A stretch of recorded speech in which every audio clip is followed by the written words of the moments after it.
Without time तुम्ही काहीच, time हा येणार आणि जाणार आहे. सो तुम्ही टाइम येतो आणि जातो, पण तुम्हाला त्याच्यामध्ये स्वतःला मॅनेज करता आलं पाहिजे. म्हणजे सेल्फ, म्हणजे आजचा टॉपिक आहे टाइम अँड सेल्फ मॅनेजमेंट. त्याच्यामुळे आपण डायरेक्ट ऍक्शनवरच बोलूया. काही मी सुरुवातीला फक्त तुम्हाला काही टाइम मॅनेजमेंटचे कोर प्रिन्सिपल्स आहेत, ते फक्त एक 10 प्रिन्सिपल्स आहेत, ते तुम्हाला मी सांगेन. आणि बाकीचे जे प्रिन्सिपल्स आहेत ना, ते तुम्ही नंतर रीड करू शकता. वर्क इफिशियन्सीसाठी तुम्ही कसं टाइम यूज करू शकता, किंवा तुमच्या माइंडसेटसाठी, हॅबिटसाठी तुम्ही टाइम मॅनेजमेंटवर तुम्ही कसं काम करू शकता, किंवा टूल्स आणि टेक्निक काही यूज करा तुमच्या बिझनेसमध्ये, त्यासाठी आणि लाईफस्टाईलसाठी पण तुम्ही कसं टाइम मॅनेज करू शकता, ह्याच्या काही प्रिन्सिपल्स आहेत, ते तुम्ही नंतर रीड करा. मी फक्त कोर्स प्रिन्सिपल्स आहेत ते फक्त तुम्हाला मी वाचून दाखवतो. पहिलं आहे ते सेट क्लिअर गोल. जर तुम्हाला तुमच्या बिझनेसमध्ये किंवा पर्सनल लाईफमध्ये काही अचीव्ह करायचं असेल, तर तुमचा पूर्णपणे तुमचा क्लिअर गोल तुम्हाला माहित असलं पाहिजे, तुम्हाला कुठे पोहोचायचंय किंवा तुम्हाला काय करायचंय. Secondary prioritize task. म्हणजे तुम्हाला टास्क असतील जे तुमचे पर्सनल असतील किंवा बिझनेस असतील, तर तुम्हाला प्रायोरिटीवर सेट करायचं आहे. फॉर एक्झाम्पल, आता आपला हा टास्क, आता आपली इन्फॉर्मल मीटिंग आहे, सो आपल्याला पोहोचायचं आहे 8:30 वाजता. सो तुम्हाला अगोदरच तुमच्या माइंडला कॉल द्यायचं की मला 8:30ला पोहोचायचं, तर मला 10 मिनिटं तरी अगोदर पोहोचलंच पाहिजे. आणि काय होतं, ह्या 10 मिनिटांमध्ये काय होतं, तुम्हाला लोक ऑब्झर्व करत असतात. प्रत्येक लोक तुम्हाला ऑब्झर्व करत असतात की इथे येणार आहे, की त्याच्यानंतर त्याच्यावर तुमच्याकडे बघण्याचा दृष्टिकोन क्रिएट होतो की तुम्ही किती टाइम मध्ये एखादी मीटिंग अटेंड करायला जाताय तुम्ही, तर त्याला तुम्ही जर तुम्हाला लेट होणार असेल, तर तुम्ही त्याला अगोदर इन्फॉर्म करा की मी लेट येणार आहे, की मला ट्रॅफिकमध्ये अडकलोय, किंवा व्हॉट एव्हर जे काय तुमचा रिझन असेल, तर तुम्ही त्याला एक टेक्स्ट करा किंवा एक कॉल करून सांगा. ह्याने काय होतं की तुम्ही किती सिरियस आहात टाइमाबद्दल हे समोरच्याला कळतं. थर्ड आहे यूज टू डू लिस्ट. म्हणजे तुम्हाला टू डू लिस्ट बनवायची की डेली रुटीन मध्ये तुम्ही काय करणार आहे. म्हणजे ही टू डू लिस्ट आहे ना तुमची, तर उद्या तुम्हाला काय करायचंय हे तुमचं अगोदरच आदल्या दिवशी संध्याकाळी किंवा अर्ली मॉर्निंग पण तुम्ही टू डू लिस्ट बनवू शकता की तुम्हाला आज दिवसभरात काय करायचंय. Time blocking. तुम्हाला टाइम ब्लॉकिंग कसं करायचं हे मी तुम्हाला प्रॅक्टिकली सांगेन. टाइम ब्लॉकिंग म्हणजे तुमचे स्लॉट असले पाहिजे. म्हणजे मी जनरली बघतो की आपण मुंबईमध्ये राहतो, तर तुम्ही 6 वाजता तुमची मॉर्निंग चालू करत असाल आणि रात्री 11 वाजेपर्यंत तुम्ही शट करायचं.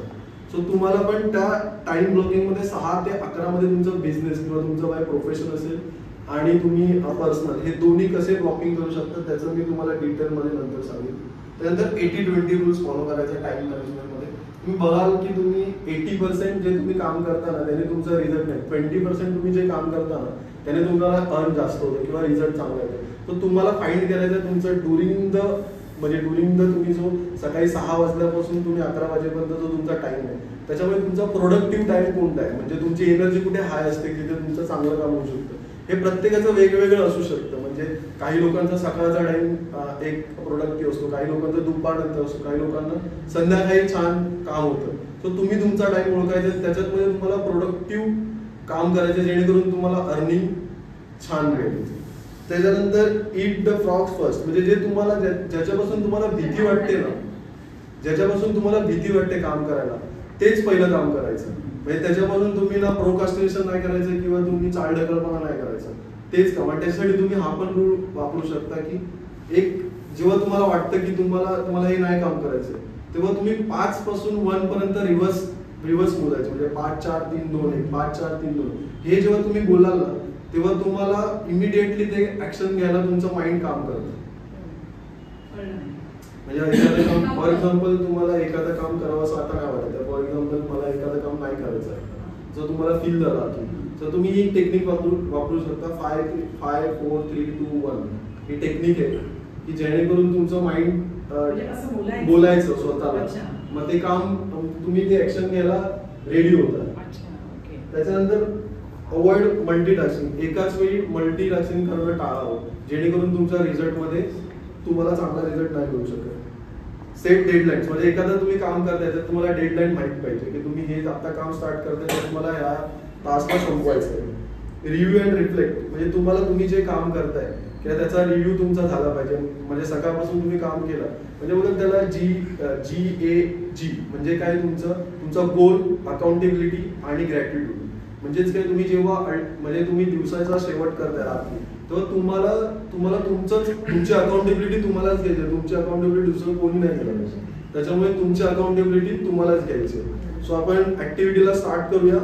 मी तुम्हाला काही की आपलं आजपासून तुम्ही जी तुम्ही टू डू लिस्ट बनवता त्याला टू डू लिस्ट न म्हणता, म्हणजे मी म्हणतोय म्हणून नव्हे की तुम्ही त्याला मान्य असाल तर तुम्ही करू शकता, त्याला आपण बोलूया माय ग्रोथ ऍक्शन.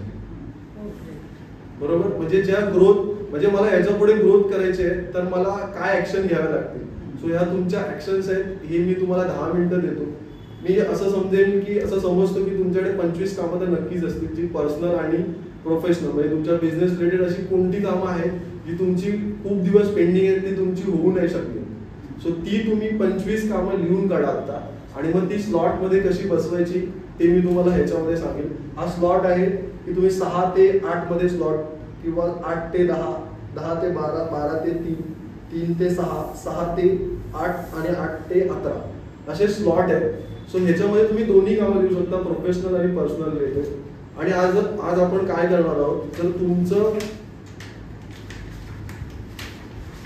त्याच्यानंतर जो तुमची जी ऍक्शन प्लॅन रेडी होईल तो त्याच्यानंतर तुम्हाला ह्यामध्ये आपण फील करणार आहोत. आणि त्याच्यानंतर तुम्ही तुमचा टाइम फाइंड करायचा की तुम्ही अर्न टाइम किती आहे तुमचा, इन्व्हेस्ट टाइम किती आहे तुमचा, वेस्ट टाइम किती आहे.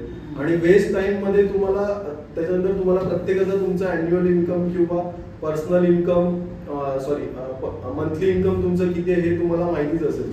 सो जेणेकरून तुम्ही आपण आपला टाइम मॅनेजमेंट मध्ये आपण ऍक्शनवर प्लॅन करणार आहोत की तुम्ही दिवस, म्हणजे तुमचा पर अवरची व्हॅल्यू तुमची किती आहे आज याला, आणि तुम्ही किती टाइम वेस्ट करताय, आणि वेस्ट करताय तर तुम्ही पर म्हणजे दिवसाला किती वेस्ट करताय, त्याच्यानंतर तुम्ही मंथली किती वेस्ट करताय, तुम्ही इयरली किती वेस्ट करताय, हे तुमचं तुम्हाला लक्षात आलं. आणि ही शीट आहे ना तुम्ही कोणाला पण दाखवायची नाहीये, तुम्ही तुमची भरू शकता आणि जेन्युइनली तुम्ही तुमचीच भरा. इतरांकडे नका बघू की तो काय लिहितोय किंवा मी काय लिहितोय. सो तुमचं तुम्हाला आतून लिहा, तर ते जेणेकरून तुम्हाला तुमची क्लिअरिटी येईल की तुमचा टाइम किती वेस्ट होतोय किंवा तुमचा टाइम इन्व्हेस्ट होतोय.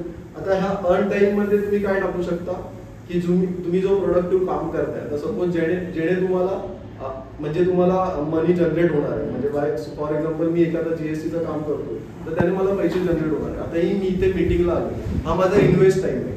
जर मी स्क्रोलिंग करतोय, जर मी म्हणजे त्याला काही गरज नाही, मोबाईलवर मी युट्यूब बघतोय किंवा मी एखादा कुठला तरी काही बघतोय ज्याच्यातून माझा फ्युचरमध्ये माझ्या बिझनेस किंवा पर्सनल लाईफ मध्ये पण काही इम्प्रूव्हमेंट होणार नाही किंवा मला नेक्स्ट जाऊन तिथे काय अर्न होणार नाही, तो तुमचा वेस्ट टाइम आहे. तो प्रत्येकाला तुम्हाला माहिती आहे की मी किती टाइम वेस्ट करतो. सो आपण स्टार्ट करूया. जीएजी म्हणजे तुमचा गोल, तुम्हाला काय पाहिजे, म्हणजे तुम्ही कुठे पोहोचणार आहात ते तुम्हाला माहित पाहिजे. सेकंड म्हणजे ए म्हणजे अकाउंटेबिलिटी, आणि जी म्हणजे ग्रॅटिट्यूड म्हणजे आज दिवसभरात आपल्याला ज्यांनी हेल्प केली किंवा त्यांना तुम्ही थँकफुल बोलणं जरुरी आहे. जेव्हा तुम्ही स्वतः थँकफुल असाल, जेव्हा इतरांना तुम्ही थँकफुल दिला, तुम्हाला तुमचा ऑरा ऑटोमॅटिक तुमचा क्लीन होऊन जातो. तो तुम्हाला कोणाबद्दलच काही वाटत नाही. जेणेकरून बोलतात ना आपण दुसऱ्याचा सक्सेस जेव्हा आपण उघड्या डोळ्याने बघू शकतो तेव्हा तुमचा सक्सेस तुम्हाला मिळणारच आहे. सो ह्याच्यातूनच हे आपण टाइम मॅनेजमेंटवर आपण त्याला रिलेट करूया. ओके, सो मी